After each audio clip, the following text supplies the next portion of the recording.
তো বাবার শত ব্যস্ততার মাঝেও মাঝে মাঝে ফোন করে বিরক্ত করতাম যে বৃক্ষমেলায় যাব, বৃক্ষমেলায় যাব। তো উইকলি একবার আমাকে নিয়ে নিয়ে আসতে হতো।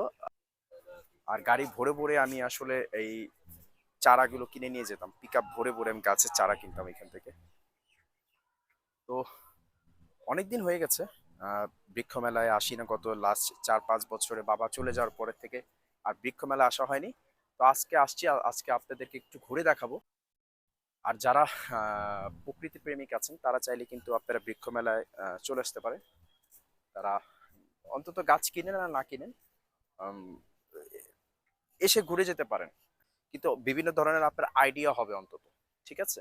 একটা গেট দিয়ে ঢুকতে খুব সুন্দর একটা জিনিস তারা এখানে বানিয়েছে, দেখতে দারুণ লাগছে। যদিও একটু কাছ থেকে দেখায় আপনাদের, এটা কিন্তু আমার খামার বাড়ির জন্য খুব ভালো একটা মানে আইডিয়া আমি এখান থেকে নিতে পারি। আপনারা দেখেন এই যে এখান থেকে যে